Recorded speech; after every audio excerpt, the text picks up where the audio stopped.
कहा गया है ना, पर्दे में रहने दो पर्दा न हटाओ, पर्दा हट गया तो खेल हो जाएगा।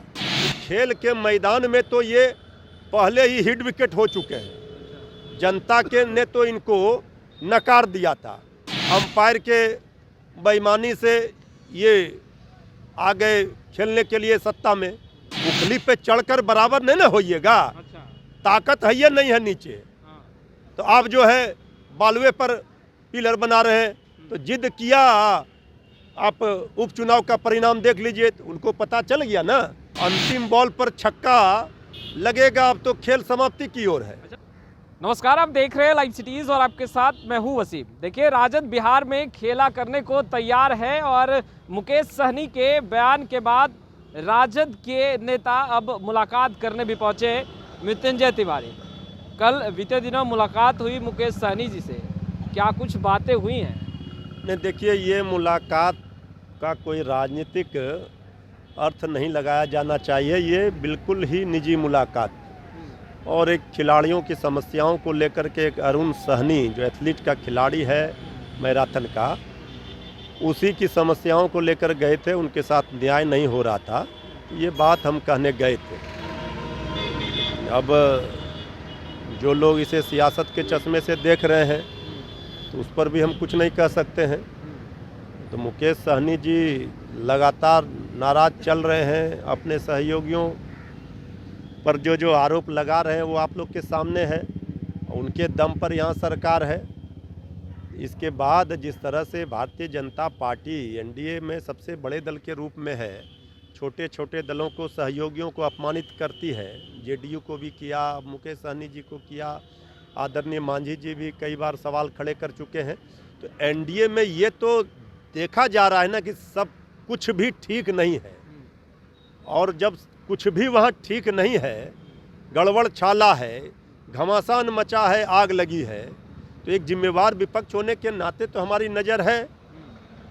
तो सियासी पिच पर जिस खेला की बात हम लोग करते थे, जो आप लोग पूछते हैं कि खेला तो खरमास के बाद जो चल रहा है वहाँ, वो तो सबके सामने है।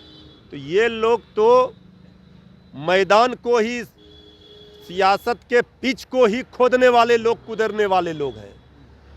तो इनको तो खेल के मैदान से ही बाहर करना पड़ेगा। तो अंतिम बॉल पर छक्का लगेगा, अब तो खेल समाप्ति की ओर है। अच्छा, दो राजनीतिक दल के नेता एक साथ बैठे और राजनीतिक गुफ्तगू ना हो, ये बात भी आपका ठीक है। राजनीतिक व्यक्ति हैं तो हम लोग, राजनीतिक बातें हुई, लेकिन जो मकसद हमारा था वो ये नहीं था। अब राजनीतिक जो बातें हुई तो उसको तो कुछ बात ऐसे होते हैं, इसे कहा गया है ना, पर्दे में रहने दो पर्दा न हटाओ, पर्दा हट गया तो खेल हो जाएगा। तो इसलिए जेडीयू के तमाम नेता कह रहे हैं कि खेला तो आप लोग शुरू से करते आए हैं, धन उगाही का खेला करते हैं हर एक चुनाव में। अरे ये सब बोलने से अब उनको जनता माफ़ करने वाली नहीं है। जनता सब देख रही है, आप लोग भी सब देख रहे हैं। अब भला बताइए, जिस तरह से सतही स्तर पर, निचले स्तर पर जाकर ये लोग लड़ रहे हैं, गाली गलौज की भाषा कर रहे हैं, एक दूसरे को धमकी दे रहे हैं, इसमें आरजेडी कहाँ से आ गई? तो हमको जनता ने सबसे बड़ी ताकत दी है। हम एक जिम्मेवार विपक्ष होने के नाते तेजस्वी यादव जी की सभी मसलों पर नज़र है। जनता 12 करोड़ 13 करोड़ जनता अपना भविष्य देख करके तेजस्वी यादव जी को अपना आशीर्वाद दी है। तो हम जनता के प्रति तेजस्वी यादव जी की भी जवाबदेही है। तो जो जिम्मेवारी जवाबदेही है उसका निर्वहन हम कर रहे हैं। ये लोग लड़ेंगे सत्ता में बैठकर, जनता पीसेगी और मरेगी, और हम चुपचाप इनको छोड़ दें, वॉक ओवर दे दें। अगर हिम्मत है तो फरियाले। तो खेल के मैदान में तो ये पहले ही हिट विकेट हो चुके हैं। जनता के ने तो इनको नकार दिया था। तो किसी तरह से अंपायर के बेईमानी से ये आ गए खेलने के लिए सत्ता में। तो जो खेल ये कर रहे हैं वो भी जनता देख रही है। ये खेल को तो बर्दाश्त तो नहीं किया जा सकता है, क्योंकि बिहार की 12-13 करोड़ जनता के भविष्य का सवाल है। हमारे नेता की जो लड़ाई है वो लड़ाई हम बार बार कह रहे हैं। तेजस्वी यादव जी का जो मंत्र है बिहार की जनता की भलाई के लिए है कि पढ़ाई, कमाई, दवाई, सिंचाई, सुनवाई, कार्रवाई, इसके लिए जो भी होगा उसके लिए हम कर रहे तैयारी। अच्छा, एनडीए पर आप लोग लगातार सवाल उठा रहे हैं कि एनडीए गठबंधन में कुछ ठीक ठाक नहीं चल रहा है। महागठबंधन में भी देखने से ऐसा बिल्कुल भी नहीं प्रतीत हो रहा है कि आप लोगों में ठीक ठाक चल रहा है। कांग्रेस के नेता कह रहे हैं कि आप लोग पार्टी स्तर से बयान नहीं देते, अपने ही निजी बयान दे दिया करते हैं। लालू प्रसाद यादव कुछ कहते हैं, आप लोग कुछ कहते हैं। अरे कौन क्या कह रहा है नहीं कह रहा है उससे कोई लेना देना है? अच्छा, खुद पर बात आई तो लेना देना नहीं। भाई खुद पर क्या बात आएगी? जब कांग्रेस हम के... जो अरे कांग्रेस क्या बोलेगी? हाँ। कांग्रेस को तो जो सीट मिला विधानसभा के चुनाव में उसका भी परिणाम सबके सामने है। कांग्रेस जिद पर अड़ गई उपचुनाव में। उस समय भी हम कह रहे तो जो छुटवैये कुछ लोग हैं वो बढ़ चढ़ कर उखली पे चढ़कर बराबर नहीं ना होइएगा। अच्छा। ताकत है ये नहीं है नीचे। हाँ। तो आप जो है बालुए पर पिलर बना रहे हैं तो जिद किया। आप उपचुनाव का परिणाम देख लीजिए तो उनको पता चल गया ना कि क्या है उनकी। तो हम जब कहते हैं कुछ बात को तो उनकी गंभीरता को वो नहीं समझेंगे, इसलिए उनको इतना ज्ञान रहता तो ये इस तरह का बयान नहीं देते।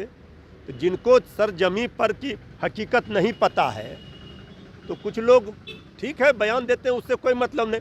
ताकत सबसे बड़ी कौन है महागठबंधन में, इस बात को तो हर लोग समझता है। तो जो लोग उखली पर चढ़कर चाहते हैं हम बराबर ही कर लें तो वो संभव है। तो हम तो सबका सम्मान करते हैं। ये हमारे नेता तेजस्वी यादव जी, आदरणीय लालू प्रसाद जी की महानता है, उदारता है। क्योंकि हमारी लड़ाई जो है उस लड़ाई में हम चाहते हैं कि जो लोग कमज़ोर करने में लगे हैं वो लड़ाई कमज़ोर ना हो। लोकतंत्र बचाना है, संविधान बचाना है, बिहार की जनता का भविष्य बचाना है। तो इसलिए तो कांग्रेस तो बेवजह का परेशान है। उनको जब समय आएगा, चुनाव के तारीखों का ऐलान होगा तो जो मिलना होगा वो मिल जाएगा। और उछल कूद ज़्यादा करने से क्या फ़ायदा है ठंड में। देखिए, लोकतंत्र बचाने के लिए राजद आगे बढ़ रही है। इसके लिए तमाम जो दल हैं उसे एकजुट आना होगा। समितुंजय तिवारी करेंगे। लाइव सिटीज़ के साथ बने रहे। आपका बहुत बहुत शुक्रिया। कहा गया है ना, पर्दे में रहने दो, पर्दा ना हटाओ। पर्दा हट गया तो खेल हो जाएगा। खेल के मैदान में तो ये पहले ही हिट विकेट हो चुके हैं। जनता के ने तो इनको नकार दिया था। अंपायर के बेईमानी से ये आ गए खेलने के लिए सत्ता में। उखली पे चढ़कर बराबर नहीं ना होइएगा। अच्छा। ताकत है ये नहीं है नीचे। हाँ। तो आप जो है बालुए पर पिलर बना रहे हैं तो जिद किया। आप उपचुनाव का परिणाम देख लीजिए तो उनको पता चल गया ना। अंतिम बॉल पर छक्का लगेगा अब तो खेल समाप्ति की ओर है। अच्छा।